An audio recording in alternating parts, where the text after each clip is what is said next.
With the runner, boy, you nigga, no question. You would run a motherfucker high stepping. Hey, you never had a big enough weapon. Motherfucker never learned your lesson. I'm an 88 pack nigga. I'm an 88 pack nigga. I mean, day walking, drink blood, fangs out, full moon, motherfucker change like a hoe, nigga. I'm just a nigga from the hood trying to stack a little cheddar for the money. Yeah, buddy. Yeah, buddy.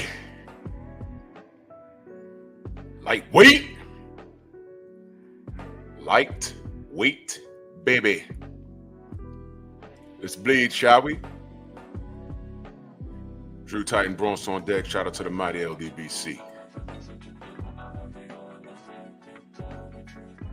Smash the like button, like and share the video. Smash the dislike button. Fold your arms and poke your lip out. Nobody cares about you grown adolescent. Find something else to do with your morning. Or stay right here and get my views up. You know, I just gave you some advice, but it is what it is. We live. Let's do this roll call real quick. Shawa, Big Sis in the building, salute. Black Gun Owners Magazine, G McCall, Ball Masters Football, salute, man. Oh, salute to the UK, man. Salute to the UK, man. Much love. Much love. Rod Neal, the Sensei Stormy B-Man. Don't miss us tonight. Do not miss us tonight. We're going to be cooking tonight. The first Conan the Barbarian movie. We're going to be cooking on that. Salute. Todd Swindle, Eric H., Cameron Field, salute, sis. How are you? Robert Singleton, my brother Paul Carrick. What's going on, man? I'm recovering quite nicely. Thank you so much. Thank you. Weekend at Bernie's. Weekend at Rennie's. What up? Weekend at Bernie's is a classic film. Stormy, please write that down. Weekend at Bernie's. We got to cover that movie. That was funny. Dill Spoolie, what's up? How are you? The mind of Mansa Musa in the building. Salute, good brother. Black Gun Owners Magazine early in that super chat. Salute, man. He says, salute Drew in the chat. Hit the like and share the live, man. Much love and appreciation, man. Love you guys, man. Salute to you. Much love, man. PGH, Big Dog, Stephen X, Deland James, Shamar, Rashawn, Shalom in the building. Sam Matt, Dante, Lamont Griffith. What's good, man? So, I already told y'all when I do these memes, I do it for a reason. They're very symbolic. So the question this morning is Shakur being set up? And when I say set up, let me be clear. Derek Gaines, the legend, salute. Oh, and by the way, if you missed my brother Act Comic Cons last night, go to Comic Cons, spelled with a K. We had a debate on who wins between Deathstroke from DC and Captain America from Marvel Comics. And I got Steve Rogers all day. Mark Wunderlich, salute. But go watch it. Go watch it. You know, Deathstroke made a case, but if he came to Sheepshead Bay, Brooklyn, to smoke with Steve Rogers, he'd be going home with his lip poked out like the trolls do. Jeff Sparks, salute. Go watch Comic Cons from last night. Me and my little bro Act, we went at it. It was fun as hell though, man. Fun as hell. Yes, sir. Anyway, boxing, please. When I say set up, is Shakur being set up for failure? Not being set up to do something special, but is he being set up for failure? Let that marinate for a second. And why do I have a picture of Devin back there laughing? Do y'all get the connection here? The French connection? The Chinese connection? Do y'all get it? Let me ask y'all a question. Is Shakur a knockout artist? Nope. We compliment him. I compliment him on his Stephen X, my brother. Yes, sir. I compliment him on his high boxing IQ. In fact, Shakur hasn't been touched clean that I've seen at all. KG in the building. Salute. Supreme Peace Boxing Talk. Usual suspects. Salute.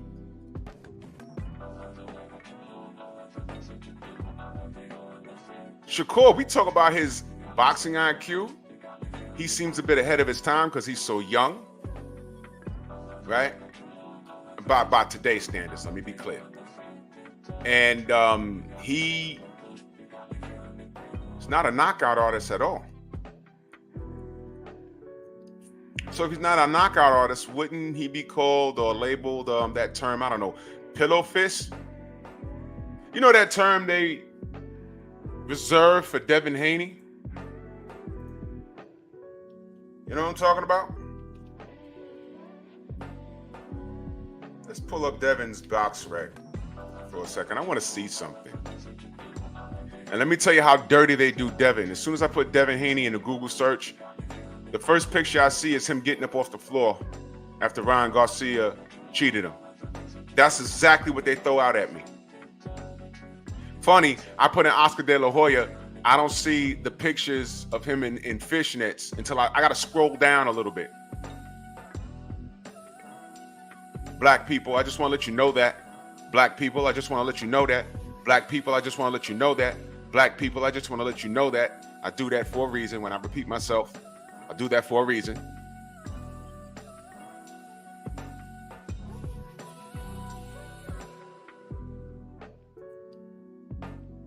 "31 wins, 15 knockouts. 31 wins, 15 knockouts. 31 win, 15 knockouts. 31 win, 15 knockouts. All right? Let's go to Shakur.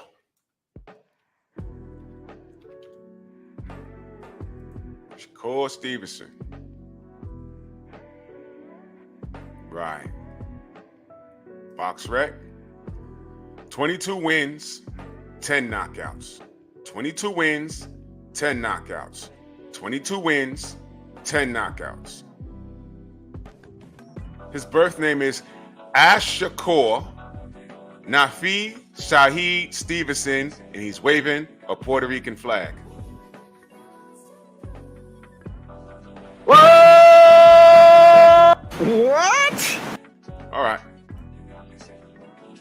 Tay, good morning. Akil Bob, salute. Slim Hussein. Did y'all hear this kid's name? Want me to read it again? This little N-word's birth name is Shakur Nafi Shahid Stevenson, and he's waving a Boricua flag. What? All right. Hey, man. CJ Robinson, salute. Go ahead, man. Go ahead. Look, okay. Okay, man. All right. You go ahead. Bert, what up? King Corleone, salute. All right, man. That's cool, man. I'm good, man. I'm good on all that, man. But when I said it was a marketing scheme, y'all got mad at me. Oh, Shamar, check this out. I know a guy named Sharif Rahim. What's his last name? Abdullah? He's blonde hair and blue-eyed white. But his grandfather did like 50 years in prison, converted to Islam.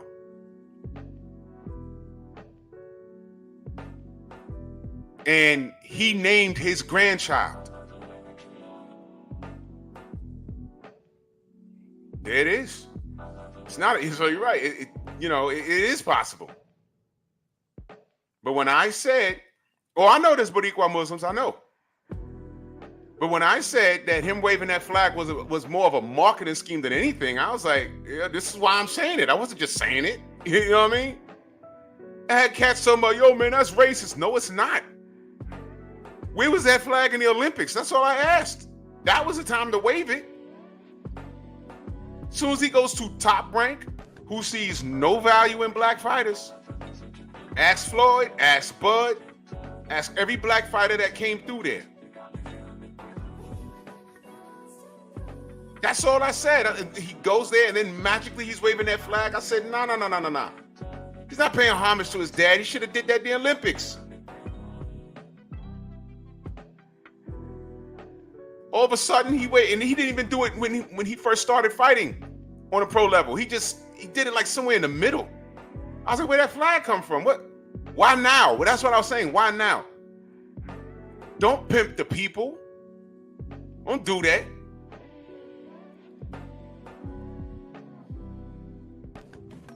They cool with, now watch this. They were cool with that. But remember when Deontay did like search for his roots? It ended up where his roots were, somewhere in Africa. I forget where exactly. And he did the whole photo shoot with African garb. What would that hating ass nigga F.A. Jogba say? What did he say? You're not really African. You're not really African. He's not. He's American. But he's paying homage and respect to his roots. He ain't come out and start waving the Ghana flag or wherever he was. He just said, yo, I respect where my bloodline's from. That's all he said. I started seeing, it was Nigeria, okay. I started seeing people doing videos. Oh, now Deontay Wilder, because you know it was a British person. Now Deontay Wilder's claiming he's African. Yeah. That's where his roots are. And if he never acknowledged it, that would have been a problem. Isha, good morning. Man, wake up and smell the failure. You can't tell me this wasn't a marketing scheme. But, I know, 919, salute. Ratchet, what up? It's about who's doing what. I just asked the question. I said, this is mighty convenient, him waving that flag. And this is the first time I've seen this young man's name. You go ahead and wave that flag. But back to my point. 22 wins, 10 knockouts, no losses, no draws. Looks like a pillow fist to me. Shakur, they haven't said that about you yet. You know what they do say about you? You're a runner, you're a track star.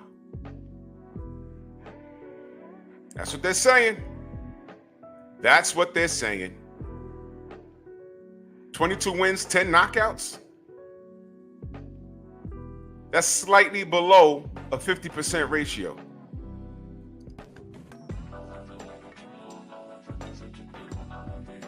Oh yeah, Brandon, we know Devin got more KOs than Loma too. I mean, we know that. But like I said, all of that stuff, boring, not selling, pillow fist, a runner, all of those things are reserved for black fighters. But if Turl Gaddy gets in there, whether he boxes or brawls, there was like a 60-40 chance he gets his head beat in. And how do we talk about a Turl Gaddy? The blood and guts warrior. Jim Lampley had an Turl Gaddy list made after that guy. And salute to Turl Gaddy. He was murdered by his wife. And I don't know how, you can't choke yourself. It's scientifically, mathematically impossible. It said suicide. Like how? But go look it up. Yeah, he was married to some Brazilian chick. Get out of here, man. He was murdered. And salute to Turl Gaddy. I'm just using him as an example as to, it's not his fault. But I don't recall anyone talking bad about him. He's Italian, he's Canadian-Italian, right? And people loved him. Whenever he came down to fight in Atlantic City, the Paisans came out to support him, win or lose. That's support. They didn't talk bad about him. They never said, oh, he needs better footwork, or he needs to learn how to box. No. They love that man unconditionally. Funny. Majority of Devin haters are what? They look like him. They got wide noses like our brother Devin, right? right? Don't they? We suck up all the air in the room. All of us. You understand? Maybe Devin Haney needs fans like a Turki Alalshikh had fans, right? But this ain't really about Devin. I'm just saying. That's why I have Devin back here in the picture. Look at Shakur crying. You about to cry a lot, boy.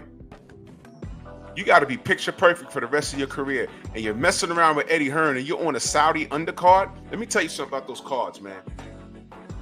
On site, they look harmless. But you know those matchmakers, they know what they're doing. Because you know what I'm convinced? I'm convinced that Turki Alalshikh, he doesn't know. Look, Turk knows boxing. He's actually a fan. Freedom's March, salute. He's actually a fan. But I do know that he's paid top dollar for matchmakers. And I know what Turk did. And this is based off. Go back and look at all those rider cards, man. Did you notice that all those fights were tough? And the majority of those fights, people ain't making. All around strong, salute. Straight combo, salute. Somebody got stopped. So Turk says, I'm paying you top dollar. I don't want no BS on these cards. I want my cards to be legendary and talked about. Like how we talk about, I know a lot of y'all are young, but you ever heard Stormy and how BFTB and myself and 78 talk about how lit the Don King cards used to be? See, a lot of y'all don't remember. You go back and look at those cards. Those were 50-50 fights, man. DOG, salute.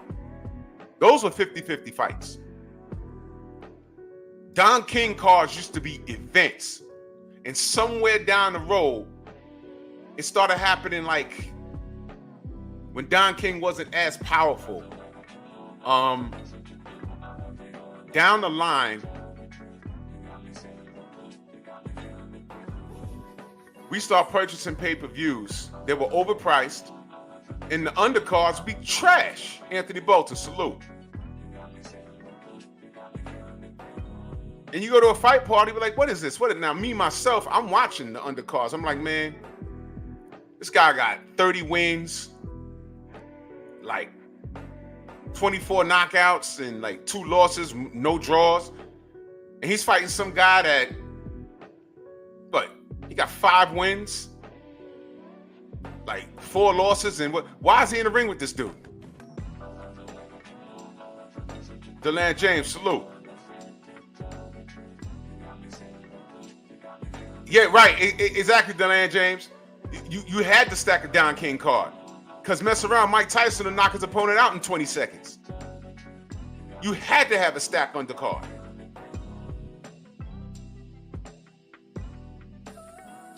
But even prior to that, Ravens Nation, salute. Some people don't know that.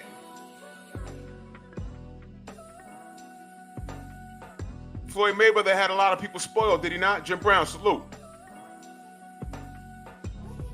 And then get mad at Floyd when it goes 12. He's clearly outboxing his opponent and then get mad. Oh, where's the knockout? Stack an undercard. What Turkey's done is I believe, I can't confirm it, but I believe he's hired some matchmakers say, yo, look, give me these great matchups. And a lot of these guys on the undercard, look, you ain't gotta, it's okay to say you don't know. You look at these cards, you might not know. BPMB, salute. You look at these cards, you might not know everybody on the undercard. But trust me, they're being matched up correctly. Because one thing I'm beginning to see, Turkey wants competitive fights. For instance, many of you had no idea who Martin Bakole was. Many of you were not even checking for him. I knew who he was. I knew exactly who he was. Stormy knew. Some of you did know. And when that fight was signed, I said, yo, either Big Baby's ready or he's not. And what did we find out? Stupid butts. Good night. Yeah, KG, I knew you knew. And here's my thing. Eddie Hearn knew. That's why I got him smiling right there. Eddie Hearn knew. He knew.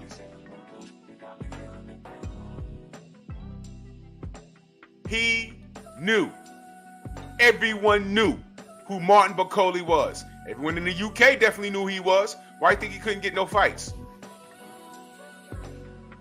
You saw that, man. You think AJ wanted to deal with that? I'm not saying AJ is going to lose to him. I'm saying that's hard work right there. The American public, let me tell you something about these Turki Alalshikh cards. Let's just call it what it is, y'all. The boxing public in America are stupid. There, I said it. Do you know, and I'm talking to the chat now, we are the few, the proud, the Marines. We're the few. We actually watch this with a critical eye. How many of you guys in the chat can go to work today and actually have an in-depth conversation on the landscape of boxing, business, matchups, and everything at your job today? Probably none of you. None of you. I can't do it at my, well, I don't really talk to a lot of people in my job, but you get my point. Now, 30 years ago, maybe 35, 40 years ago, boxing, they used to talk about boxing on like CBS News. Y'all remember Warner Wolf? If he was from New York, we had a guy here named Warner Wolf. Let's go to the videotape. I remember him talking about Julio Cesar Chavez and what he might do next or whatever. They used to talk boxing. Now, I was a kid. I wasn't around the cooler, but my dad used to be able to go to work and talk about boxing.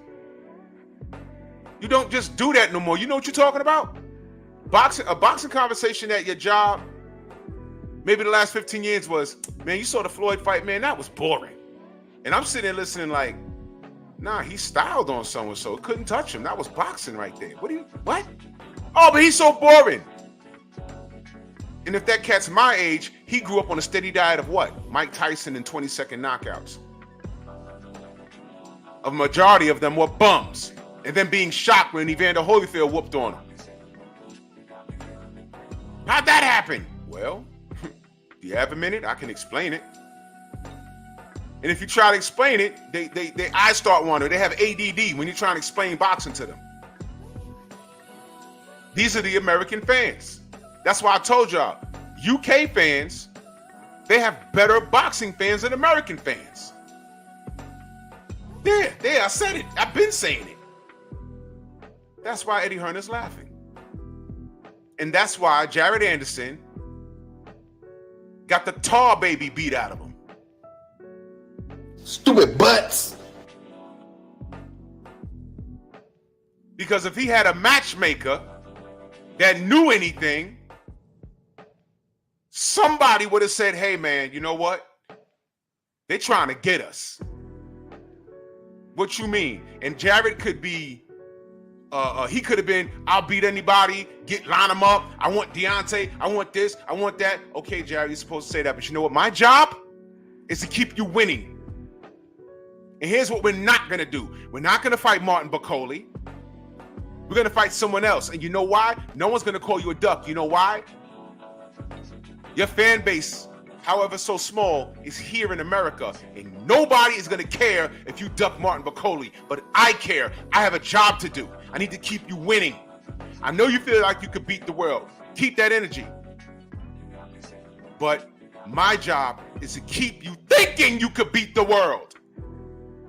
Plus, did he not have Sugar Hill in that camp? Y'all want to bet that Sugar Hill knew who Martin Bakoli was? I know he did. I know he did. And they let that little boy go in there and fight that George Foreman reincarnation. And look what happened. And guess what? He ain't slip on a banana peel or nothing like that. Bakoli just whooped his ass. Rematch for what? A rematch will look worse. Do it again. I dare you. Do it again. He whooped him so bad. People are not even like, yo, man, Run that back, man. No. As soon as that bell rang towards the end of the first round, good night. Sleep. Wake him up. Sleep him again. He look like a pinball in there. Bing, bing, bing. You remember Ricochet Rabbit? Bing, bing, bing. Ricochet Rabbit. He was Ricochet Rabbit in that mofo. And there's your next American heavyweight champion. And by the way, I was never sold on that kid because he stood there and told the world he's trying to retire at 27. You know what? As soon as you touch a few M's, I ain't got no problem with you leaving. I ain't gonna miss you. Bob Foster's a Hall of Fame fighter. No one talks about him. He went heavyweight. He lost to Frazier and he lost to Ali. No one talks about him. He's a Hall of Fame fighter, though. Jarrett could touch some M's and walk away from the game. I wouldn't miss him. Don't care. Good night. Goodbye. He took you. Y'all forgot? He wanted to get out the game at 27. Shakur 27 right now. But I'm 23. Okay, he's 24. So he got 25. He got 3 more years, y'all. What he gonna do? I'll tell you what he's not gonna do. He's not gonna fight Martin Bacoli. Stupid butts. Because that's not gonna change. And whoever let that kid do that needs to go burn. Dapper means London in the house. Salute to the UK. Salute. The real boxing fans over there. America. Salute to the boxing, the Americans that come to these streams and we talk boxing. Not hate, boxing. I always said the UK got better fans. The shift was American boxing fans fell off. Oh man, I want to say. I want to say in the middle of Lennox Lewis, right in the middle of that. You started to see a lot of hate. I just want Lewis to lose. I'm like, yo, calm down. We got some fighters over here that might be able to get it done. I just want to see him lose. Okay, I get it. You don't like his voice. You don't like that he speaks proper English. And he's backing up his talk. I get it. But right now he's winning. What are you going to do? Beat him.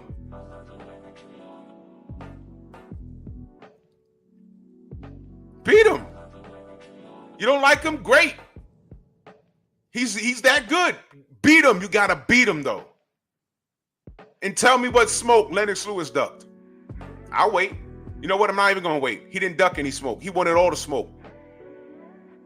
If you was mentioned in Lennox Lewis, if your name was mentioned in the same sentence as Lennox Lewis, I don't care how many belts he had, he would get on an interview and say, I'll knock him out. Say what you want about Lennox. He wanted all the smoke. He did. Yeah, Aaron. Yep. And for you American fans to dump on your American fighters is preposterous.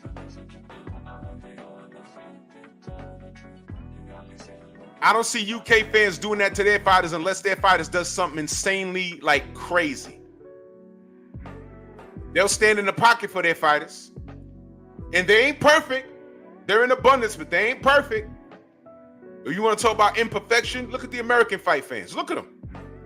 I ain't afraid to say it because those clowns don't represent me. Just like niggas don't represent me. I'm a black man. But I hate niggas. Banana slurping monkeys don't represent me. So I'm cool.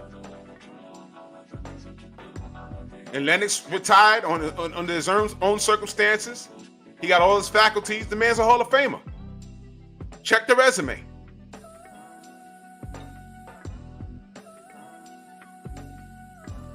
I feel you, Dopamines. I feel you.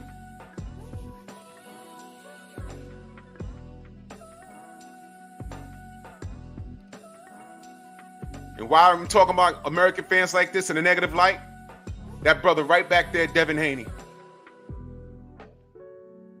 The American fan base has attacked this man. The black American fan base has attacked this man. And it's disgusting. Y'all did the same thing to Deontay Wilder. It's disgusting. And what was your alternative? A nigga with a bunch of tattoos hopping around with broken English. And for what?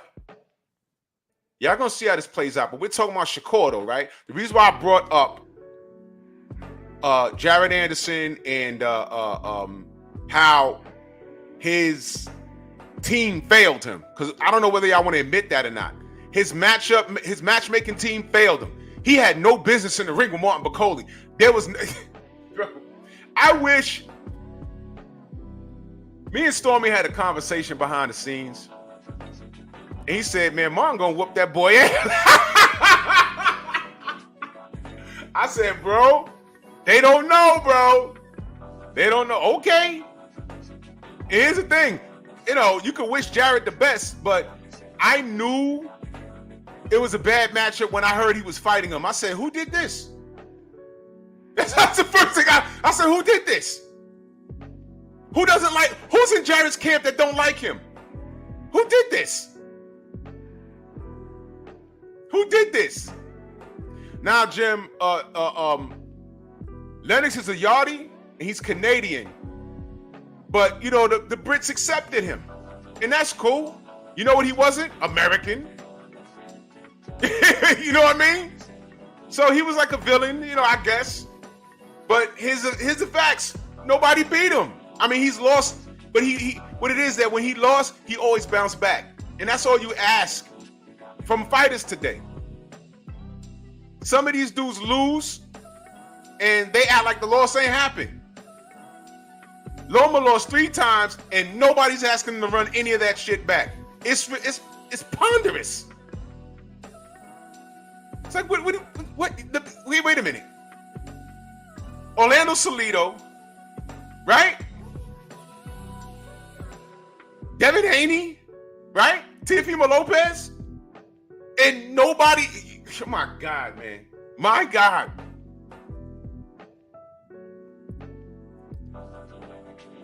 Final boss, Luke Moore. What up, man? So I'm looking at the Jared Anderson situation. I said his team failed him. I'm not talking about his corner. I'm talking about his team. And he had Sugar Hill in his corner. You can't tell me Sugar Hill worked with a bunch of Brits. He absolutely knew who Martin Bakole was. There's no way he thought that Jared could beat this guy. I said, this is horrible. But I could be wrong. And it didn't take Bakole long to show us this guy's not in my universe. Watch this. Bing, bing, bing, ying, ying, ying. Ricochet Rabbit. For y'all old folks, y'all know who Ricochet Rabbit is. I said, get this kid out of here. Now he got an L. Stupid butts. When that bell rang, I said, yo, who did this? I want to know who did this to this kid. And that was a Turki Alalshikh card, right? Now I'm making a point here. And Jim Brown, you're absolutely right. That was not a healthy loss.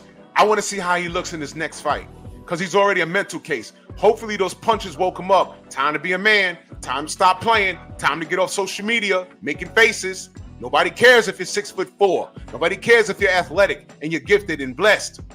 Now all they're remembering is you getting into high-speed chases with the police, drunk driving, and now you got your ass whipped in your following fight. That's how they're remembering you. How do you want to go out, Jared? How do you want to go out, Jared? Stop playing. And you're a father now? Stop playing, get back in the ring, and work on something. Because your card got pulled. The whole deck. And they exploded, Gambit.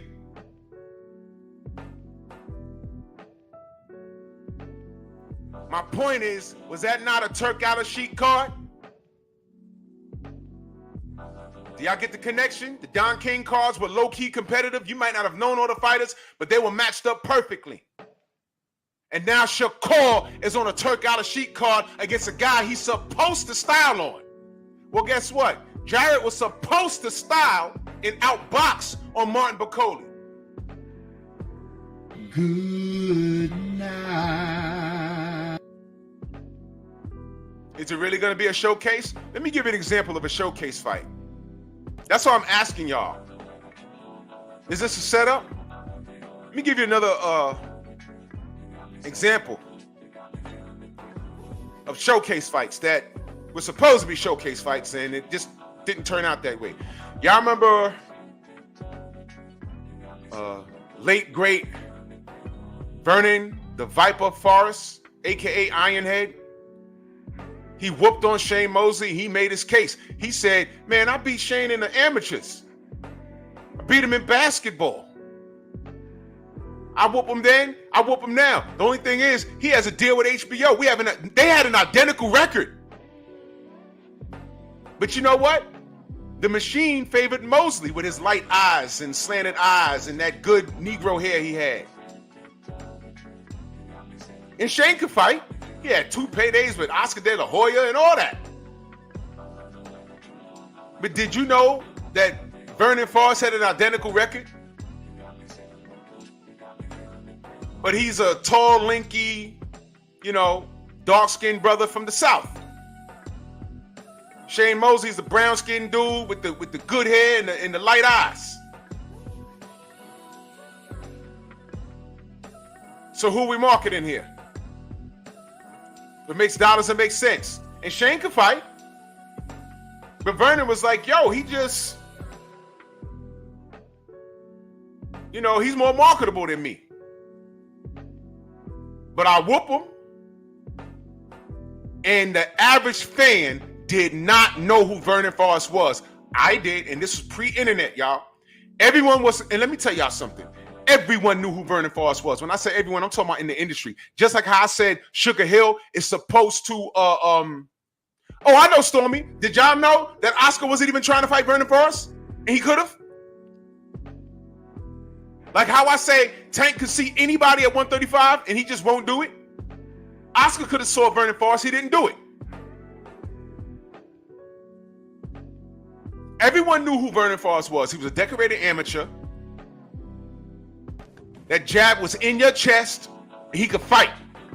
Everyone knew. Floyd knew who he was. Shane knew who he was. Oscar knew. Everyone knew who Vernon Forrest was. Shane, especially Shane. But you know what? Shout out to Shane, because that's a fight he didn't have to take. And he said, you know what? I'm going to give it to him. I think I could beat him now.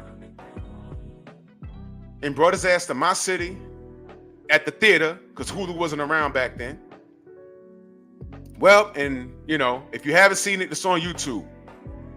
He mopped the floor with Shane Mosley. Yeah, Aaron, he beat him in the amateurs. That's how they knew each other. He beat his ass. Absolutely, Shane knew who he was. And he reminded him in the theater. Whooped his ass. That was the first time you saw Shane in trouble.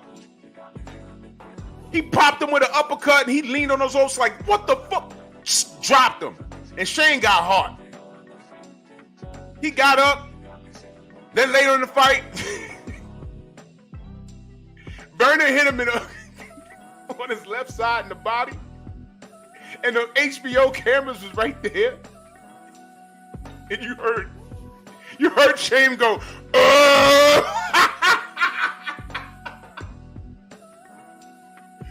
Yo, Vernon hit Shane in the ribs. And he said, Oh my God. It was so bad when the round ended, the ref went to Shane's corner and said, yo, what was that about? You all right? He said, no, it was a body shot. It was a body shot. Yo, Vernon effed him up bad, bro. I'm just telling you what happened. And that was the first time Shane was trying to get in touch with the hip-hop community. Let me tell you how disrespectful it was. I think Vernon Forrest was from Atlanta, right? Vernon Forrest is from Atlanta. He's from Atlanta, Georgia. Well, Shane came to the ring with Ludacris. Talking about Cadillac, spill Cadillac, yeah, check out the oil, my Cadillac. You coming in the ring with Ludacris. Ain't Ludacris from ATL? He's from Augusta. Thank you, Jim. He's from Georgia. And Luda came to the ring with Shane. And Shane's trying to be in touch with the community. I got it. But his opponent was from the same state. Gio James, salute. Yo, I ain't never seen Shane get whooped on like that. Then they rematched. Salute to Shane Mosley for not ducking smoke. And he rematched him, and it still didn't work out. The whooping wasn't as bad, but it still didn't work out. So here's my point. Vernon Forrest was on a high. Nah, Xavier, I'm convinced he came to the room with Ludacris. You stupid, bro. He killed James Brown. Vernon was on a high. He whooped on Shane Mosley. I was watching the NBA on TNT, and they brought Vernon Forrest on. I said, oh, look at this. I said, man, I'm happy for this brother. He's getting the shine he deserved. Yeah, that's great. So then HBO signs him, I guess, and they said, okay, we're going to showcase this fight. We're going to dig up this fighter for you named Ricardo Mayorga. Don't! Nobody knew who he was. Nobody cared. I didn't know who he was, and I watched boxing, and I didn't care. That was supposed to be what we call what? A showcase fight. Where you see his style and he's gonna pop shot him with a jab, make him off balance and, look to the audience and then take him out. And Ricardo looked to be made to order. Ricardo throws, they were calling Deontay Wilder Windmill Wilder, right? Right? Y'all saw Ricardo Mayorga fight. When he gets in the pocket, those are slaps. But apparently, just like Windmill Wilder, as y'all like to call him, apparently, when those slaps land, you found out that he was heavy-handed.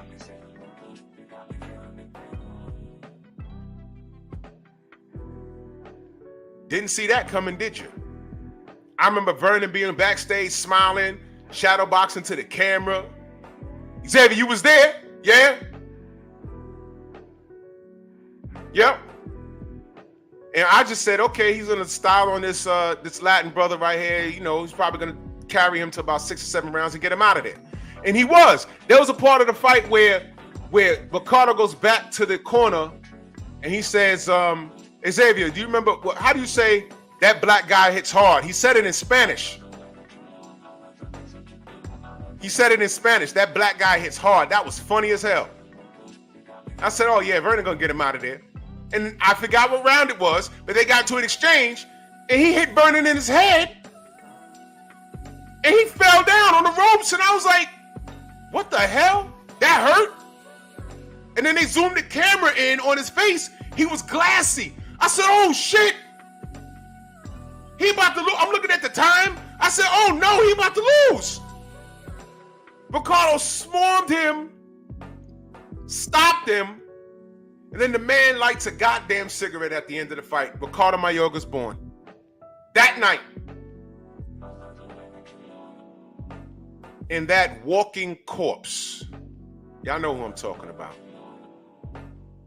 That walking corpse walks up to Ricardo Mayorga, smiling and cheesing and loving it because he saw a black fighter take an L. Yep, that's what he said. It's negro pega fuerte. That black guy hits hard. I was screaming. I said, oh my God. He said that black guy hits hard. Oh man, I was laughing. I said, damn, man. And then I think maybe a round or two later, Vernon on the floor.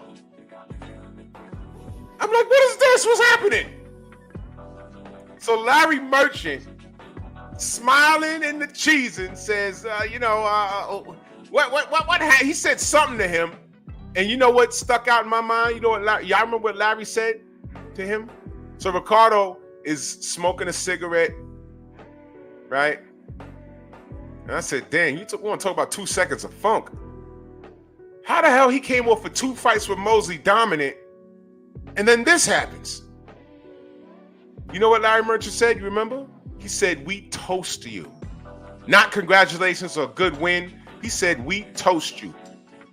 So maybe Vernon Forrest wasn't the best for business, but this little Latin fella smoking a cigarette, and it's all cap. Ricardo Mayorga was in shape. He had a 12-pack. That was all shtick. I mean, I heard he does party hard, though. But, hey, man. And I said, damn. I said, you know what? He'll get it back in the rematch, right? Wrong. He fought Ricardo Mayorga in the rematch. And to me, he seemed gun-shy. And you know what was happening around the welterweight division? You know what was happening? Everyone was like, whew, I ain't got to fight Vernon now.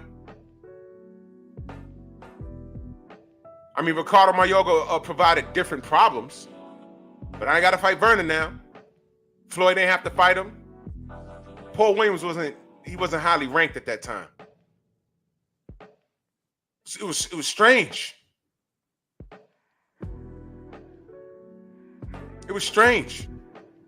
We toast you. Go back and look at it. He said, we toast you. I said, look at Larry, man. He just loves it when black people lose, bro. Because if Vernon had went in there and whooped on Mayorga, which is what everyone thought was going to happen, he'd have critiqued him. Do you believe that this really sets you apart from every other person? I mean, no one knew who Ricardo Mayorga really was. So what's next for you? Should you go up and fight Lennox Lewis? I mean, that type of conversation these dudes get. I'm like, all right, what the hell are you talking about? Are those strings on his... Yo, this nigga dead. Speaking of Weekend at Bernie's, this effing guy. Yeah, Mr. Shelton, I can see you in the chat. What, they doing that to you again? Mr. Shelton can't say anything. Mr. Shelton can't call anybody ugly without YouTube, a YouTube moderator, saying, oh, no, you can't do that. Miguel is on Mr. Shelton's bumper. Get off his Disney. Anyway. Well, that's an example of how a showcase fight backfires. Y'all want another example? Ready for this? Y'all ain't gonna like this. Roy Jones Jr. versus Glenn Koff Johnson.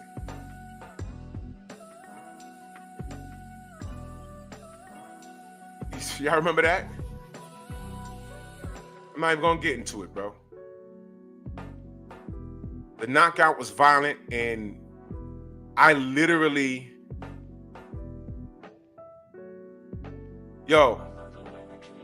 when that fight happened, right? It was so scary.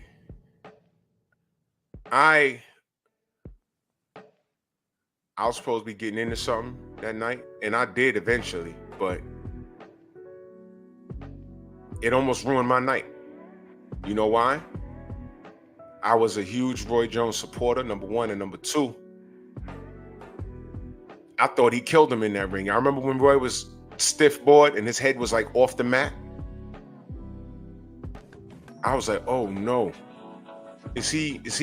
Then I saw him moving and I'm like, oh man, is he gonna be okay? And then my phone rang and Shorty was like, all right, the fight's over. You coming? And I'm like, I almost told her no. I was like, yeah, I'm on my way. Like, damn. Almost messed up my night, man. Yeah, Aaron. Showcase fight. Anthony Joshua versus Andy Ruiz. What the hell? I told y'all the story. I told y'all that story. It's funny how I got Eddie Hearn laughing, right? I told y'all that story. I could have went to that fight. I said, nah, I'm going to work. I told my boy that worked there. He said, yo, man, just come through. Yo, Stormy, you stupid. He said, Glencoff had that nigga liberty.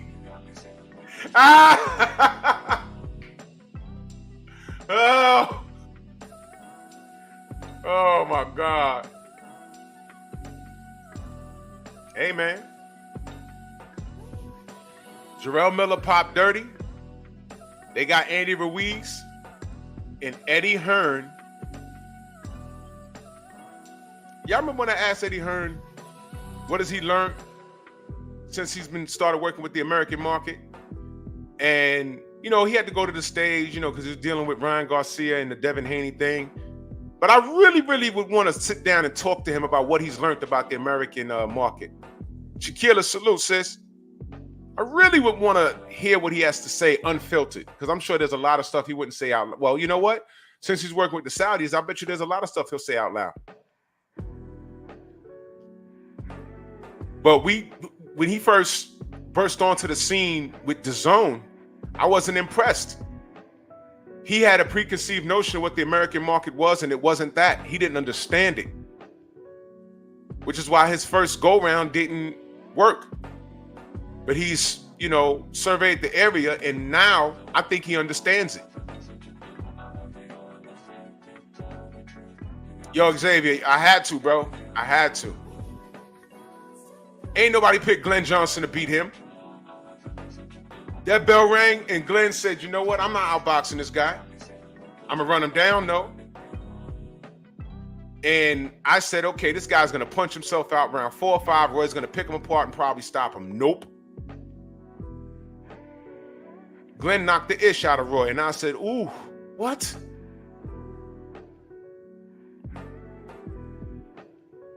It was bad.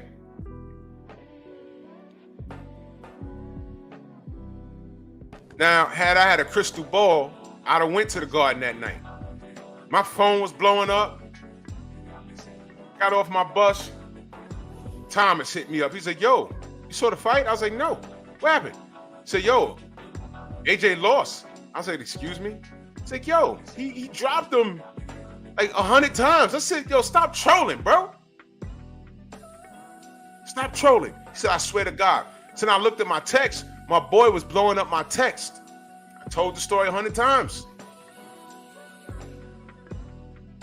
The first text read, what's up with your man? I'm like, what do you know? So when I called him, I said, yo, you know I can't, because then I drive a bus. I can't answer the phone. He says, yo. He was like, who's the guy?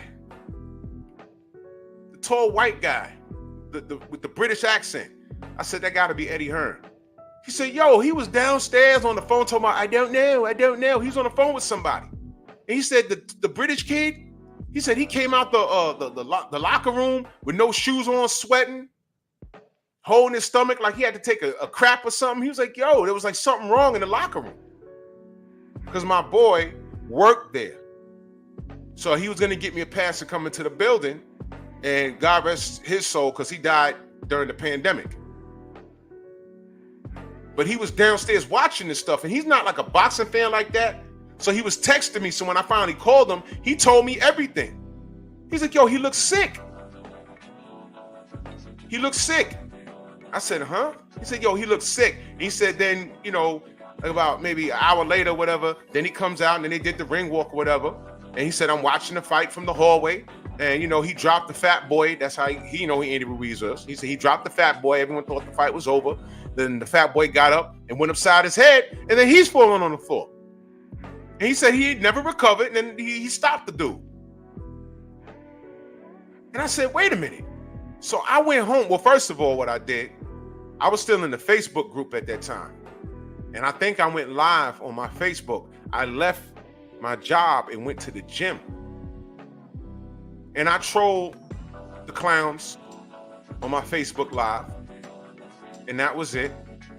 But then when I went home, I watched the fight. And I'm like, he ain't well. And then they had the mic over his corner. And you hear him say, why do I feel this way? I said, holy crap, they poisoned him. He got poisoned. AJ got poisoned, but never mind. If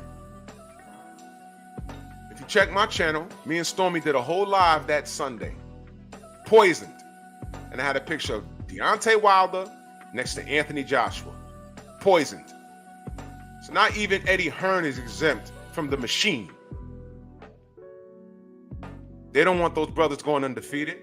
Now, do you remember when I said, yo, they better hurry up and make those two brothers fight?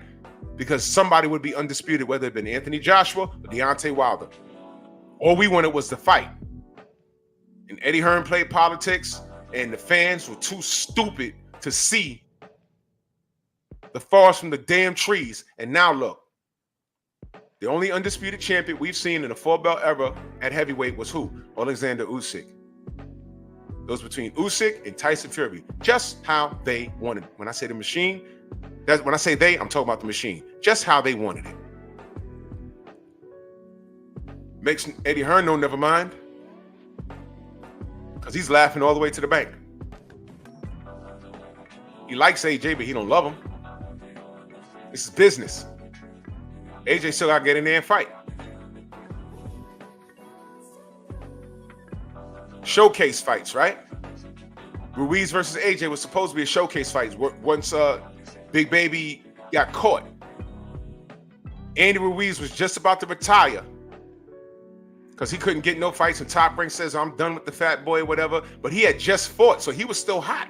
He was still in fighting shape. He got in there and went upside AJ head. There it is. That's what happened.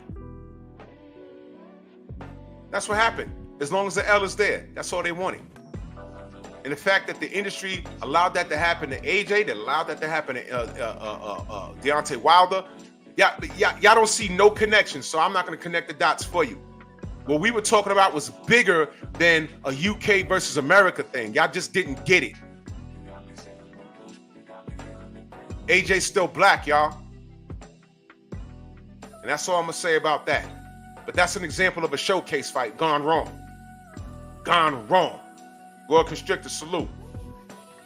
Showcase fight gone wrong. There's a few of them.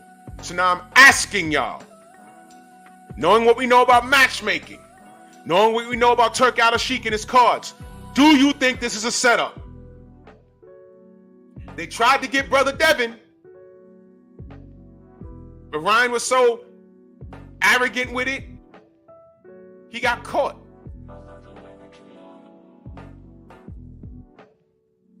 So much to the fact that the haters are still holding on to, oh, well, Osterling's not why Devin couldn't duck the left hook. Let me tell you something. If Tank could duck the left hook off of a drained Ryan Garcia, it was a millisecond faster when this dude was super hydrated and on drugs. He was seconds faster. How about that? You say he can, I say he can. Don't tell me what Osterling doesn't do. It's on the ban list for a reason. Shut your mouth. This king is still undefeated. They tried to cheat him, and it didn't work. So Devin is still on top. They talk about Devin ran to 140 to get away from Tank. Lie. Everybody runs from these people. When these guys move up, when Devin moves up, he's running from something. Not one mention of Tiafimo running from Devin to 140. And if you don't believe that was so, Tio could have been fighting Devin next. And he ran away from that contract at 140. Where your videos? It's been 48 hours. Where's your videos? I'm sorry, Tio's the same person with Ryan Garcia that says, why can't we use the N-word?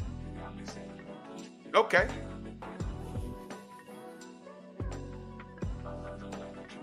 I promise you won't say that with me standing there.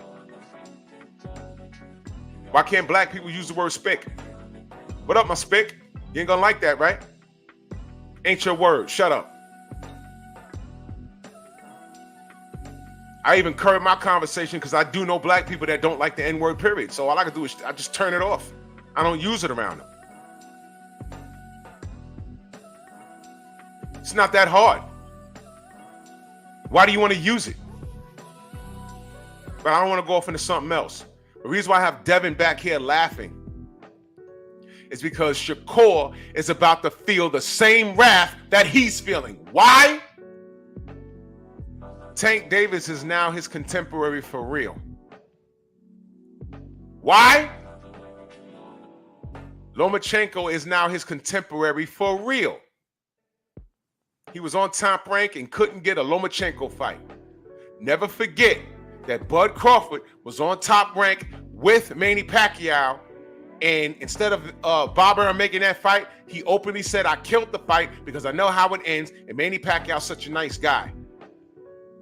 So he sends him to Australia to have his loss on his last fight out of Top Rank.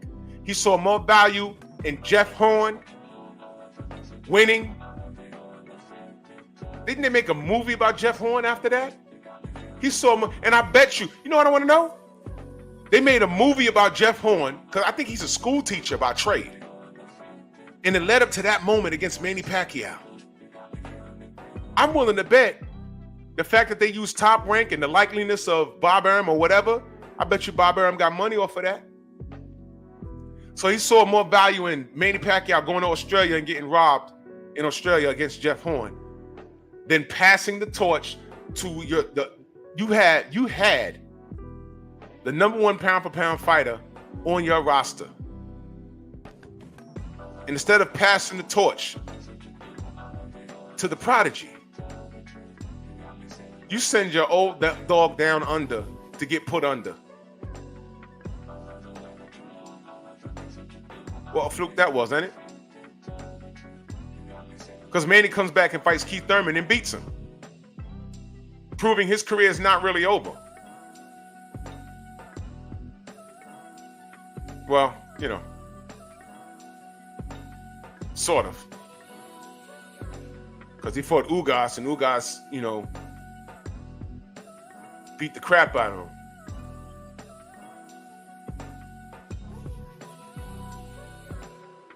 him. Crazy stuff, right? So now does the meme make sense? Y'all looking at this Cordina thing, I've seen a lot of people saying he might stop him. You know what? Shakur has to stop him. What if all of this stuff is getting to Shakur?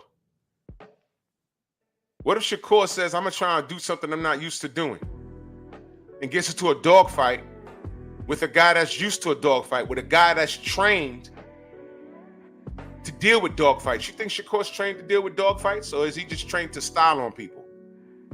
You amplify what your fighter's good at. But what happens if Shakur gets hit in the temple and he's in a gunfight? Now what's he going to do? He could prevail or he could fold like a chair. What we learned about Vernon Forrest is he better not get into a gunfight, because you can get him. What we learned about Roy Jones is don't get into a gunfight, because you can get him.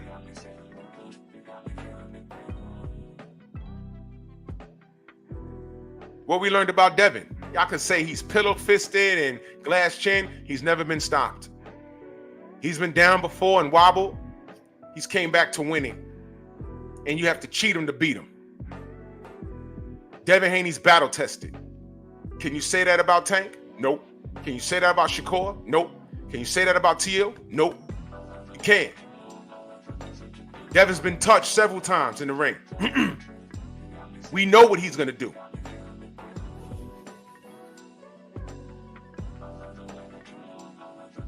What, you think it's far-fetched for Tank to get hurt? The human jaw's not meant to be hit. There's a few punches at 135 and 140. And guess what, y'all? Teofimo was one of those punches. I keep asking y'all, why didn't Tank pursue Teofimo Lopez? I think Teofimo Lopez got better feet than Tank. And what happens if he's in and out, and boom, lands a right hand? What happens? We don't know. What happens if Tank gets in there with De Los Santos, who can crack? And I'm going to say it again. I'm not concerned about what Tank told Shakur to do. Go run it back with De Los Santos. And then come see me. No! Steve L, what up? No. I'm not having that. I'm not having that. And I know he's an A side, and the A side could. No. That's just like when Anthony Joshua told Deontay Wilder, go fight Dillian White and then come fight me. It's not even that. You know why? Wait, hold on. That's a bad example. Because AJ already knocked out Dillian White. So why did the WBC champion have to do what you tell him to do, especially knock out a guy or fight a guy that you beat already? For everyone to say, oh, well, he just beat Dillian White. He just beat AJ's leftovers. That didn't make sense. No. This is for Undisputed. And we never got the fight. Shakur already beat De Los Santos. I don't care if you liked it or not. He already beat him. What do you mean running back with him? You know what that was? The fact that it was so close and everyone's saying, hey, man, if he connected with Shakur, it'd have been lights out. That's Tank wanting it to be lights out. He wants another crack at that. Yo, if he loses to him, I ain't got to fight him. And guess what? If De Los Santos beat Shakur in the rematch, you think Tank's fighting him? That's a hard no for me. He's not. He's not. This guy wouldn't even fight Vasily Lomachenko for 5 years. So I'm not accepting that nonsense. He talking about, oh, you know, go fight Edward De Los Santos, then come see me. Nonsense, dude. Shakur is undefeated, and you're telling me you don't want the pleasure of giving him his first L. You know why? Because of what Coach Cal told us. Why would I put Tank in that situation? Why would I put him in there with a guy that's not going to allow us to do what we do? D-E-W. Coach Cal, what's your favorite pop? Mountain Dew. What was you doing in the 70s? I was doing the hustle. Stop it. You're telling me Tank don't want to give him his first L. That's what you're telling me. You don't want that preserved? No, you want him in the line of fire. That's stupid. You want to Swiss cheese this kid before you get to him. That's sucker shit.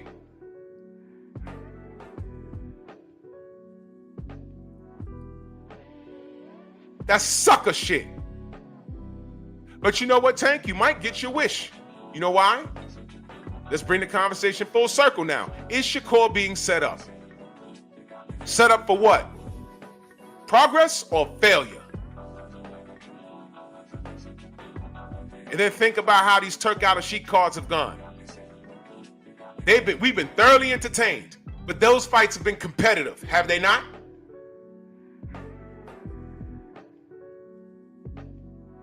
They've all been competitive. Snacks B, what up? Von D, what up?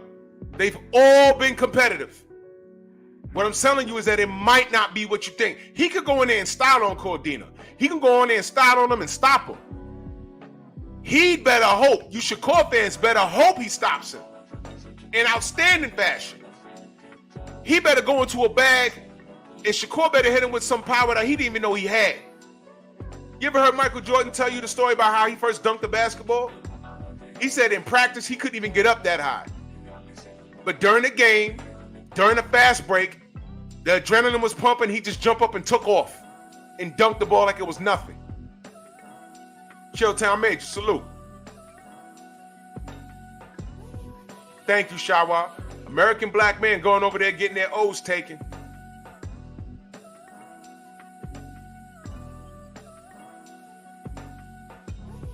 There it is.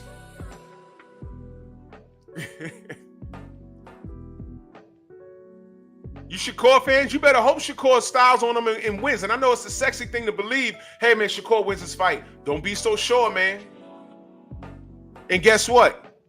Watch this. And this is why I got Devin smiling in the back. Welcome to the Black Fighters Club, Shakur, where you're winning and doing everything you're supposed to do, hit and not get hit, and you're being called boring. Boring. even by your other black fans. I don't know what the Boricuas are saying about you. I don't know. But the black fans are calling you boring. Tim Bradley's saying, man, you know, you need to mix it up a little more. Tim Bradley's saying that.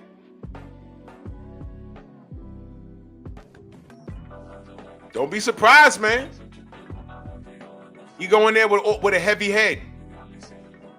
Y'all saw what happened to his boy, Big Baby Anderson, right? They're boys.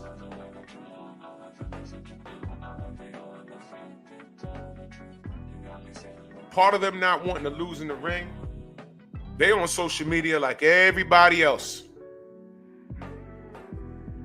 They're on social media like everybody else. Blue collar guy, salute.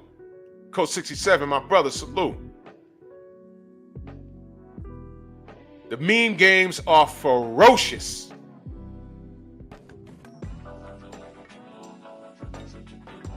Right. Nobody knew who Martin Bacoli was. Jared, whoever is your matchmaker on your team, you need to fire him and sue him. You put me in the ring with that? Stupid butts. Yeah. Your job is to train and fight. And you're supposed to be sitting down in the war room viewing the landscape. It's the sexy thing to say, I'll beat everybody. When the doors are closed, him right there, no. And here's the thing. This is when you take the American public's ignorance.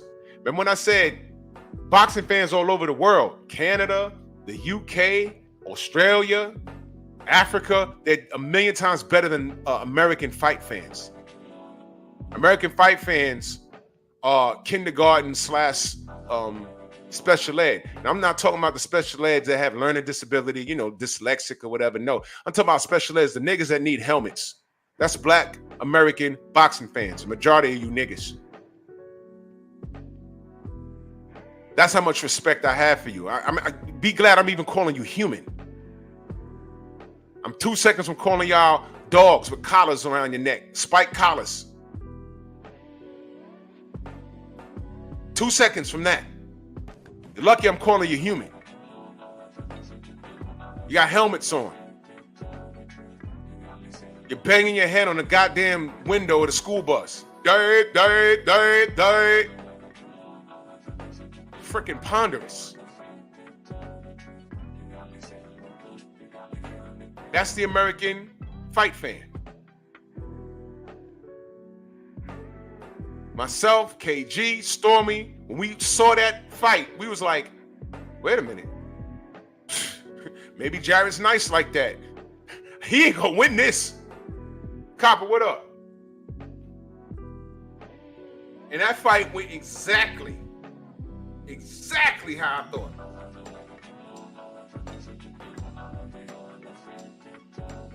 That fight went exactly how I thought.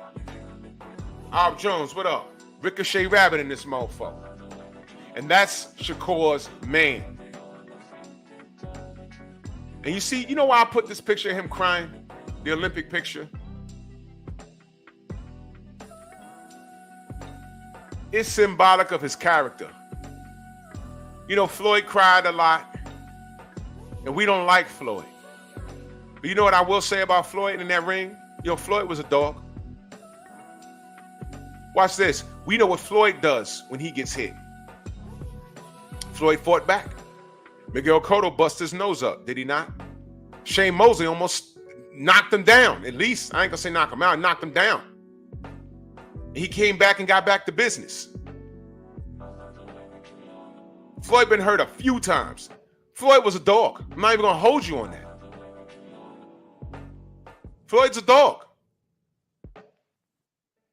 He's a dog. I don't see that in Shakur. I don't.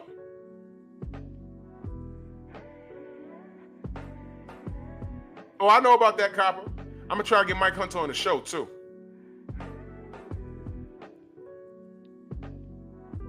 Floyd's a dog. I say that. I don't see that. Shakur's gonna have to show me.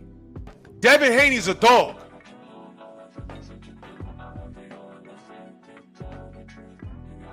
I don't see that in Shakur. It's the sexy thing to say that Tank is a dog. Yeah, he hits hard. He throws punches. Show me what you got when you're hurt and got to get up off the floor. Mike Tyson was a little Tank until niggas started punching him in his face. And then what happened? Then you find out he was more of a bully, but he wasn't no dog.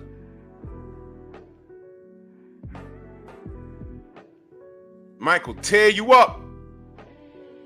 In those first 5 or 6 rounds, if you were still there and you punched him back, it was uh-oh.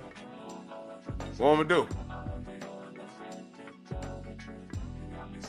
Really pay attention to Mike Tyson's resume.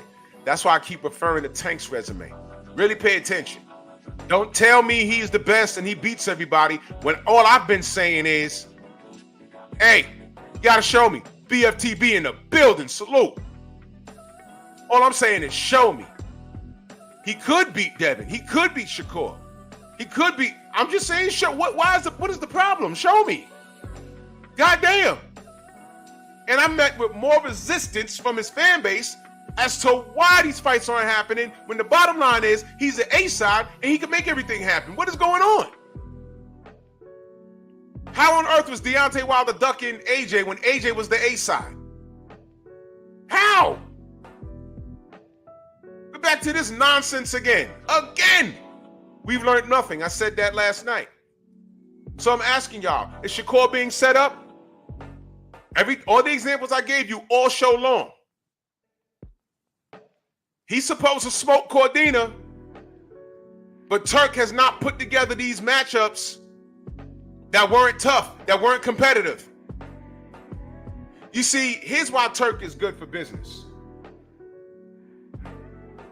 You see guys like Bob Arum and Eddie Hearn and Frank Warren, all of these guys, Don King's still around. When they have a rock star, meaning that person might not necessarily be the best in the world at their respective divisions, but they might tap into a fan base that could generate what? Revenue. Revenue for themselves and revenue for the company. So what do? They protect the interest of the company. And some of these guys be marketing schemes. So if he's good for business, I got to keep him winning. Bring me the best matchmakers. A la no black fighter board in the Top Rank office.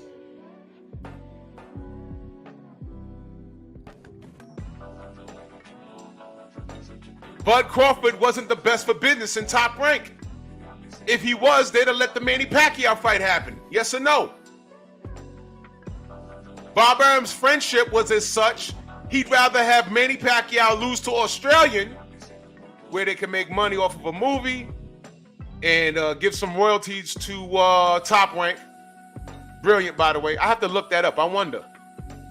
Somebody find the Jeff Horn movie, and I want to see if any of the proceeds went to Top Rank. Was it special thanks to Top Rank anywhere on the credits? Because if Top Rank is on there, then Bob Arum was paid. Somebody look that up for me. If Top Rank is mentioned anywhere in that film, Bob Arum got paid. So he'd rather send Manny Pacquiao to Australia to take that L than to give it over to his new prodigy in Bud Crawford. Never forget that. Never forget that, y'all. Never forget that.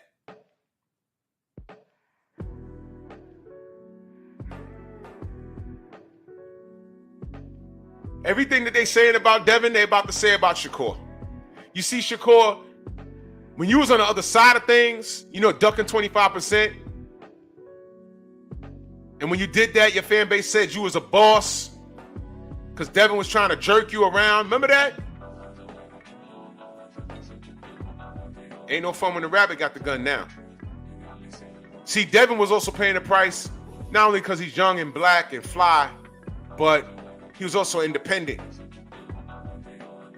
Let me ask you a question real quick, BFTB. Who's made more bread being independent? Was it Devin or was it Tank? working with, PBC and everybody else. Because I swore you mentioned this before. I just want to make sure I wasn't hearing things. Because, of course, I don't know everything. Because everyone loves to say Tank is the money man. There you go. Thank you. Thank you. So I think it's an excellent move that Shakur went to Move and Shake Independent, but Moving and Shaking Independent, he ran over to Eddie Hearn. Now, Bill and Dev worked with them, but, a couple of fight deal here, and I'm going to work here, work with you. He didn't lock in a long term. Thank you. See, a lot of people don't want to. Now, BF, one of the brothers in here mentioned the fact that Tank got this new deal with Amazon and the PBC. He got like a $240 million contract. And I was explaining that money's not really guaranteed. Am I wrong on that? They didn't say, okay, we got you. They didn't deposit 240 plus million in Tank's account the day they signed it. Isn't that money based off of the amount? It's like 200. He has a 7-fight deal or something like that. No. Well, I don't know what the amount was. I'm not a numbers guy. You are. That's what I'm saying. Okay, next. He said, I'm not a numbers guy. I know he was signed for X amount of dollars. I thought the brother in the chat the other day said, when I said that Devin made more money than Tank, they blew a gasket. And I said, no, it's for real. For instance, Ryan Garcia ended up making $30 million versus Tank, but didn't that fight initially, the upfront money was like $5 million or something like that? The 25 came off the back end money. I'm not a numbers guy. But my point is, whatever the deal is that they said Tank was making or getting from this PBC Amazon Prime deal, they said that Tank was getting like 240 million. And my thing is, whatever the number is, they didn't dump it into his account where it's just sitting there at his leisure. That's not it.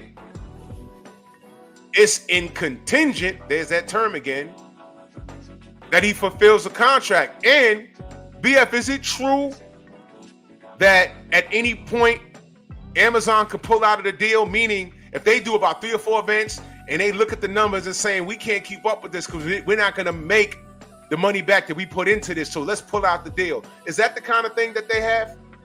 That's what I heard. I don't know. Look, Ryan made 2.5 up front. You sign here, you're getting 2.5. The back end money ended up getting him to 30 million. Tank made 5. Back end money, look, around 30, whatever the hell it was. Thank you, y'all. You see what I mean? Devin's deals. Okay, he's locked in for the bread. Okay. So that's a good thing. That's a good thing. But up until the, prime deal. Up until the prime deal, Devin was making more money than Tank. That's what I'm saying. Don't let these people fool you. I'm not a numbers guy, and I knew that.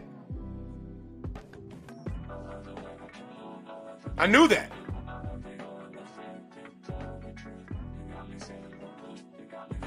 This is crazy, y'all.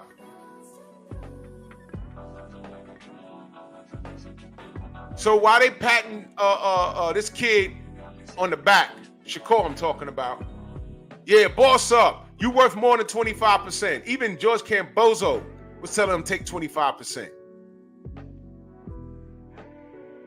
He said no. He said no. And what was the alternative? Edwin De Los Santos. Question, did he make more money with Edwin De Los Santos than he would have made with Devin Haney?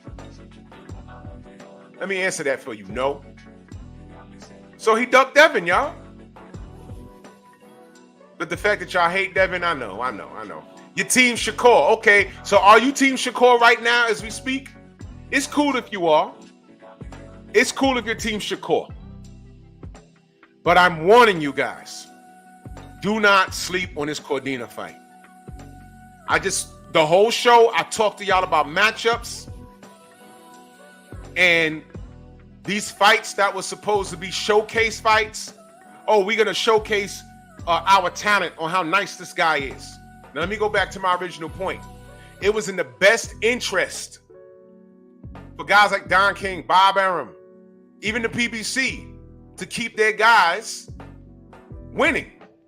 Because the company had a vested interest in these guys winning. Here's the deal. Turki Alalshikh doesn't care who wins. He's really independent. Now, everything you do in life should have a return on investment.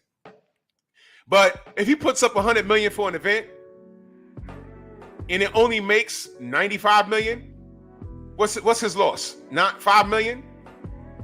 He has toilet paper made out of $5 million. That's how much money this man. He's not really.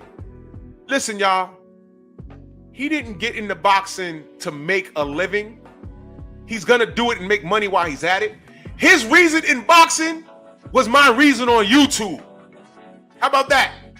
Y'all heard me say, I ain't getting here to make money, but if I make money at it, I'm gonna treat it like a business.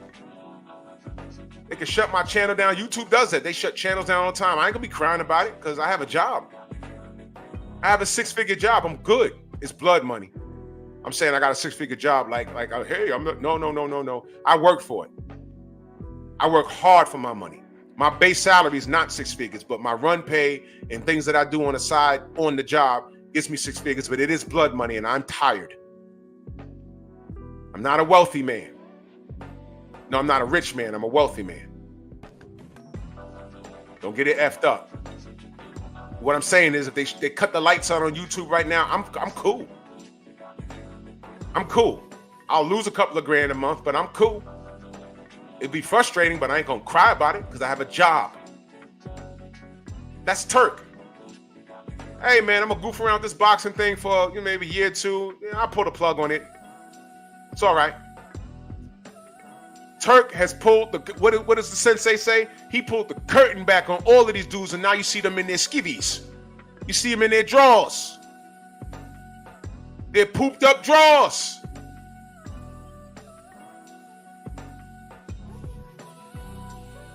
You see what I mean?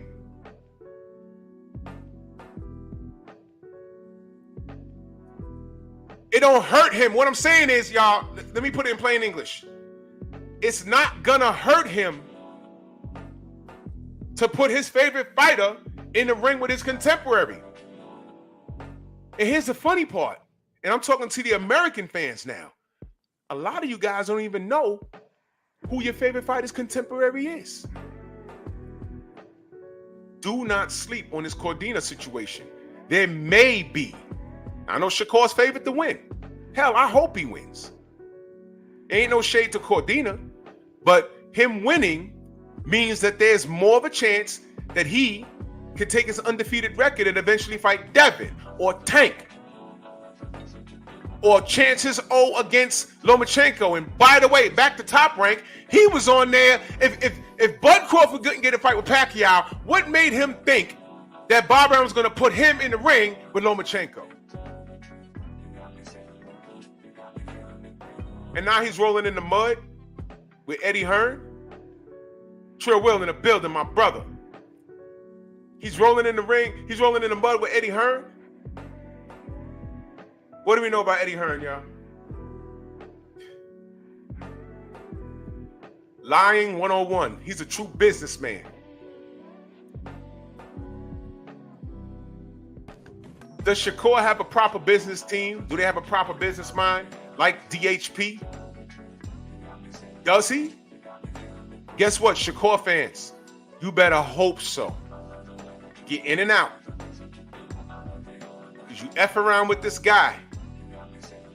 Yo, we're going to see it, bro. He's supposed to style on Cordina and beat him.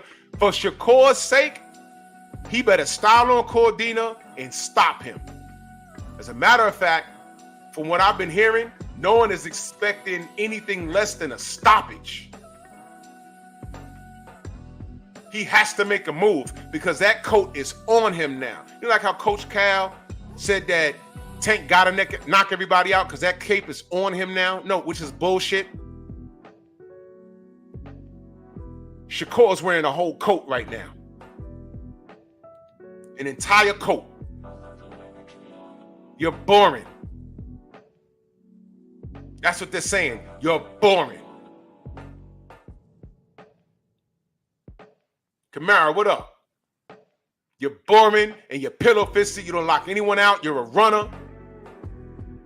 And what's the best you can do? Get on Twitter and try and make friends with Floyd Mayweather? Now look at the crown emoji now. Well, the crying meme. Now look at it. You see, does this meme make more sense now? They already tried to set Devin up. It was unsuccessful. I bet you they ain't going to get away with it again. I'm so proud of this young man. I'm so proud of Bill.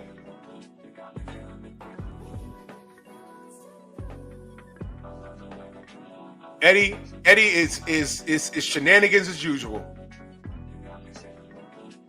Is Shakur ready for that smoke? Ultimate Fight Club, salute. He says he ain't stopping him. I don't know. I'm just saying that the cards are strange because the Turki Alalshikh cards are truth tellers, y'all. Are they not? Are they not? Listen. Guess who's on the win streak on Turki Alalshikh's cards? Ajit Kabiel. Has it sunken in yet? Really think about this.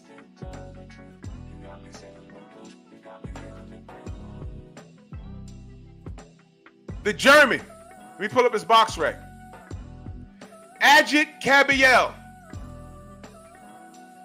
He just stopped Makhmudov, who looked like his eye was about to explode the other night.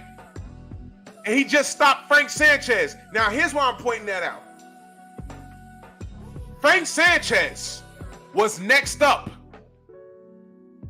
The 6'5" Cuban Flash. Big man, high skill set, punch placement, good feet, Cuban school. Remember? We had him highly touted. Remember that? And what happened? Ajit stopped him. 2 Turki Alalshikh cards. He's on a win streak. He beat the ish out of Sanchez.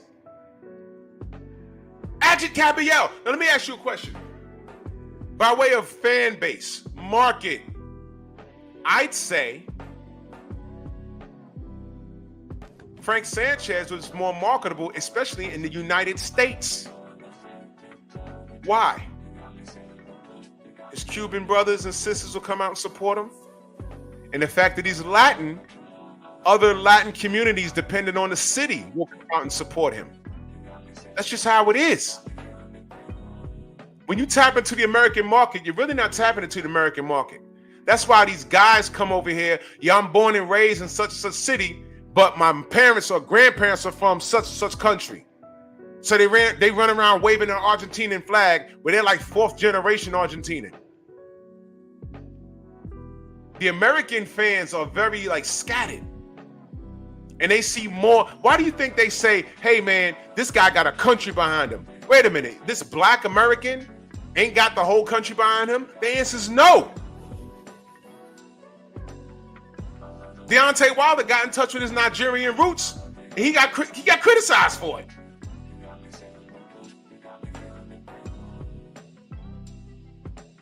So Frank Sanchez is 1 up and 1 down on the Turki Alalshikh card. Ajit Kabiel, I think he was not picked to beat Makhmudov. I think. He's on a 2-fight win streak. Our brother Deontay is on a 2-fight losing streak on Turk cards. You understand what I'm saying? What I'm saying is Turk told Deontay, you know where my heart is. He wanted Deontay to win, and it didn't work out. That's just boxing, y'all. I'm still pissed at that. That's my brother. But we talking boxing, right? Look at those cards. And there's a lot of things with that too.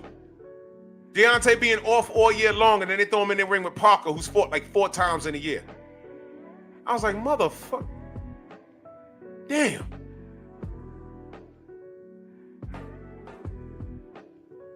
Jared Anderson thrown in there with Martin Bacoli. Y'all don't see what I see, do you? Okay. So now this kid runs over to Eddie Hearn, and he squeezes in on a Turki Alalshikh card, and he thinks he's going to get some easy work. Guess what? It's up to Shakur whether it's going to be easy work.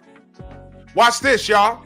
Did Turki Alalshikh not tell Tank Davis, I got $50 million to come down and fight Devin Haney? Maybe Tank is not so dumb. Wait a minute, Turki Alalshikh called and $50 million to fight Devin and Baltimore. Yeah, nigga, stay your ass right here. Give me 2 Ferraris. In other words, I don't want to fight Devin. Just say it. He should have sent those 2 Ferraris with Devin Haney's face spray painted all over them.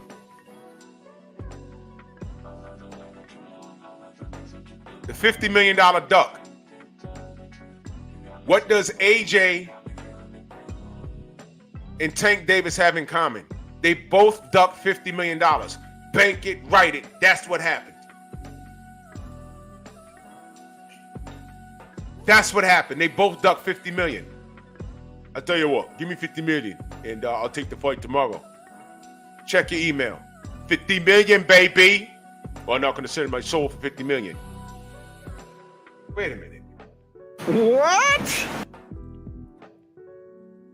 Yeah, I knocked Devin out. I got $50 million for you. Send me 2 Ferraris. Then pops up at a club. I'm right here. Stupid butts. You want to fight in the parking lot for free and not fight for $50 million? Ladies and gentlemen, this is Democracy Manifest. Good night. Exactly, Shower. I got 2 gloves. Boy don't want to fight. Stop telling me Tank is this and that and he ducked $50 million. I don't want to hear it. So these Turki Alalshikh cards, to a lot of these fighters, they're fool's gold. In case in point, I keep bringing up how Tank ducked $50 million because Turk is going to put you in it. Turk ain't got time to play around. He going to give you a crappy card in the main event that might not live up to his expectations. These are events. So these guys know what it means. That's why Tank ain't take that $50 million. And you know what? Eddie Hearn knows that. So the time of being baby, that's come and gone, my friends. That's over. That's over, man. That's over. Enough's enough. All right? Enough's enough. Enough's enough. So to the Shakur fans, wait a minute. Delano says, man, Drew, Shakur should get the same treatment Tank is getting bashed for. He should fight one of the elite in the next 2 fights. Who is the elite, Delano? Delano said he's 50 years old, by the way, but he was born in 1975. When y'all can make that math make sense, speaking of 50, he said he was 50. Don't think I forgot, Delano. You still lied to me, bro. He's 50 years old. I asked this dude how old he was. He said he's 50. I I said, what year was you born? He said 1975, which is mathematically impossible. Don't think I forgot. But who should his next 2 fights be? We're over that now. You lied to me, but we're over that. I swear to God, man. Who should his next 2 fights be? And then the next question is, who makes, remember what I said? He signed to Matchroom, a promotional deal. Eddie Hearn's job is to protect his best interests. He has a stable of fighters that he needs to keep in the win column because it nets him dividends. It helps his fighters and it nets him dividends. Turki Alalshikh doesn't care. That's why he talks to the fighters directly and say, look, you have a contemporary. I can make the fight worth your while financially. I can provide the venue and I can provide you with money, and it doesn't even include the travel. They don't have to come out your pocket. I live in Saudi. I'm a prince. I got money. Isn't that what these fighters want? Now, when it comes time for them to prove they're the best, it's like, wait a minute. It means I have to really, like, fight for this? Or that's why I'm looking at Tank Strange. Wait a minute. I can get 50 million? That's half a hundo. I gotta fight Devin, though? Nope. I'd rather get this 200 and whatever million or whatever 300 million from Amazon Prime and fight 2 dangerous fights and 5 not so dangerous. That's working smarter, not harder. But as a supporter of the sport, if you're not fighting the best, I'm not paying for the product. Shakur, I'll pay for it. Devin, I'll pay for it. Aloma, I'll pay for it. But those 4 fights in between, Miguel Gutierrez and Hector Rosario, whoever these guys are, I'm not paying for that because I know how it ends. They gave this kid a 7-fight deal. Can you name 7 people at 135 that you want to see him fight? Go ahead. Can you name them? There's only 3 fights I want to see. But they gave him an ungodly amount of money for 7? They're hoping the knockouts will keep them informed, that will keep the audience in tune because they pay to see knockouts. And once again, they are showing you how stupid the American fight fans really are. It's how ridiculous y'all are. Alhamdulillah. It's how stupid y'all are. This is how slow y'all are. They love it.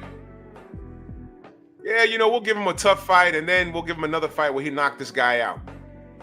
Oh, that was a tough fight for Shakur, for Tank. He might be over. Next fight, 3 months later. Oh, he's back. Then they throw him in there with a tough fight. Oh man, I don't know. He might be done. Next fight, it's against a ham and egger. Oh, he's back. Y'all play that game if you want to. Turki Alalshikh is saying, cut through the red tape, cut through the bull crap.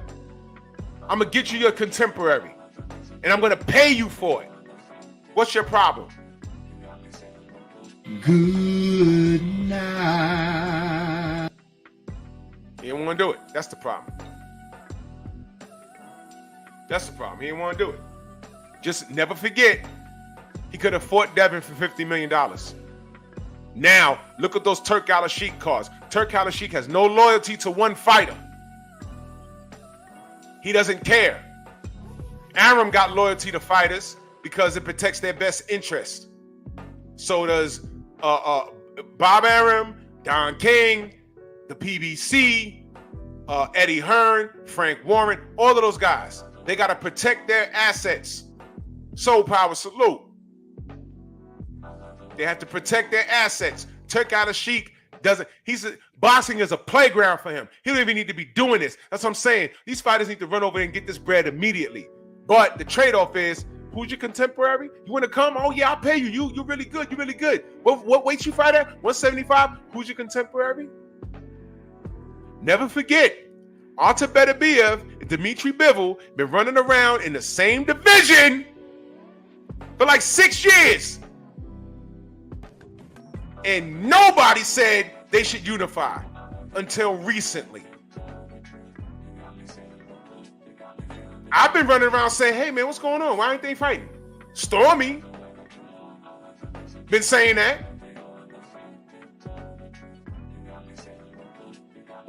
BFTB been saying that. The General been saying that. Black Fight Fan been saying that when we were doing trail. We was like, why these guys ain't fighting?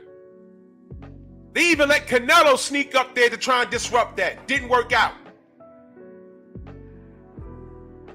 Here come Turk, gets it done. Good night. Where is Victor? Damn it. I done dragged Tank today. I ain't even dragged Tank. I just said something that was logical. We've all been saying, yo, what's up with these dudes, these Russian cats? What's going on here? You see? Devin, Tank, Devin, Tank. You got two Russians at 175, one fight away from undisputed. Y'all are so stupid, man. I swear to God. Ace Dadis, what up? St. Louis, what's good?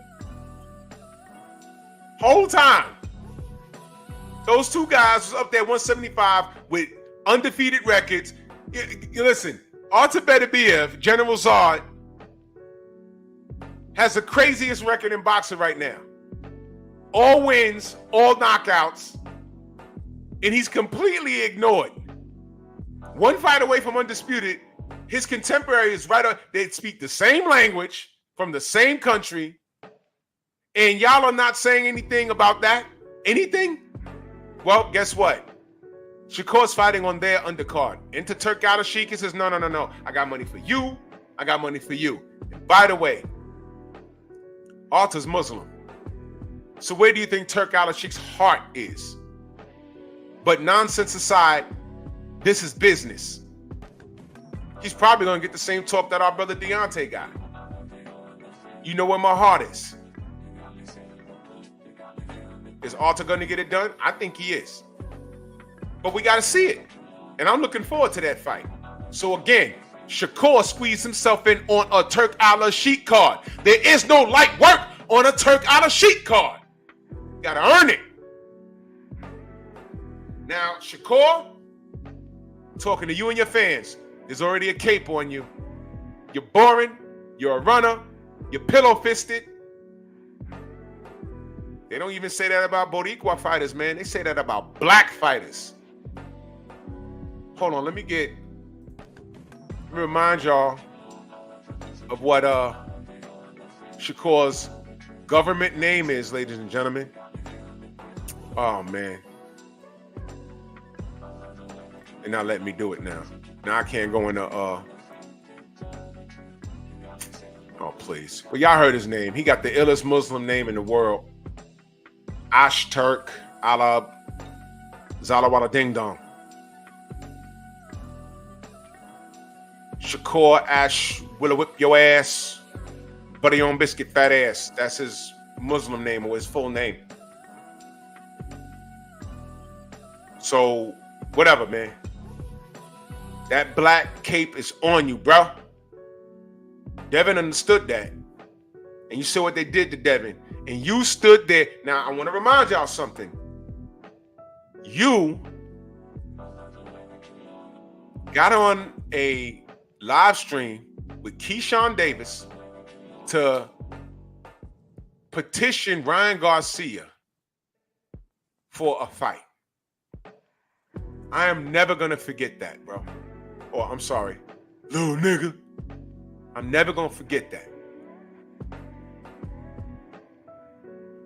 Keyshawn and y'all got to be picture perfect for the rest of your career. Because I took that personal. Yes, I did. You two kids shouldn't be talking to that dude. But I ain't going to tell y'all what to do. And like clockwork, you're facing someone who you're supposed to beat, on a Turki Alalshikh card. Good luck, man. I want Shakur to win. Don't get it twisted. Why? It's the best interest of competition. Nobody should be taking his O but Tank or Devin, which is how I wanted it in the beginning, to begin with. Tank shouldn't have an O in his record unless it's from Devin or Shakur. I don't even want Lomachenko giving this dude an O. Well, let me be clear. Now I don't care. Be very clear. Now I don't care. Now I don't care. Devin already beat him. You pressed him at an event, and he told you, I'll slap you up in a parking lot. Wow. Good night. So I'm detached from all of these little monkeys. Devin's that dude. He did it himself. He's raking in dough. He's backed by Turk. T.O. still running from him. And Devin, you have the pleasure of fighting on Turki Alalshikh. Shakur, you have the pleasure of fighting on a Turki Alalshikh card. And good luck. All you have to do is perform, little fella. Little nigga. All you gotta do is perform. But now you in bed with Eddie Hearn, and you fighting on a Turki Alalshikh card. There's something to that. I hope you win, bro. I hope you win. But one thing's for certain, the monkey business comes back like a boomerang, 100%. What you gonna do?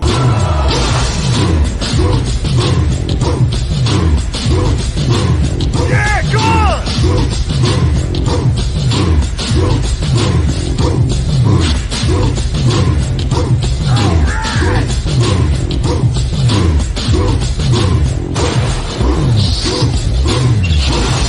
Yeah, man, come on!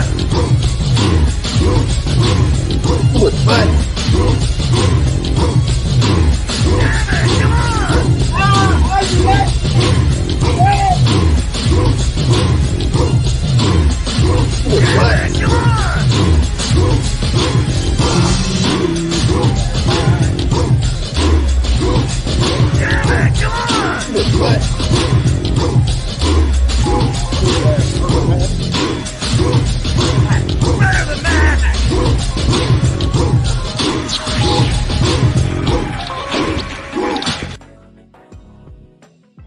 Better wake up and smell the failure. I'm telling you. Might not be what you think. I mean, look, man. Bell could ring, round 5. Shakur be in the fight, and we'll have a Vernon Forrest Ricardo Mayorga moment. Cordina might be like, yo. Whack, shot, smack. We'll be like, what are we looking at here? Whack, shot, smack. What's wrong with Shakur? What's good? Whack, shot, smack. Fight's over. And new.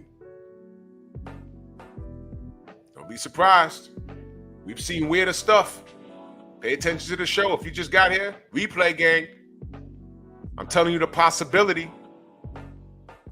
I want Shakur to win. There's no shade to Cordina, but I need this kid to have his O going into the ring with Tank. Going into the ring with Devin. And come on, y'all. Going into the ring with Loma. Yeah, all right. Round 6, Cordina start turning up on him. And Whack, shot, smack. yeah, all right. It can happen. Salute to everybody in the Venmo, the Zelda, Cash App, the Super Chat. Much love and appreciation. Nerds on Culture tonight. Me and Stormy's going to be cooking on the first Conan the Barbarian. First Conan movie. 1982, Arnold Schwarzenegger. Pep talk tonight. Know what I mean? I think the general might be on. Let's head over there. Love y'all, man. Bronx on deck. Move! Why are you gay? Who says I'm gay? You are gay.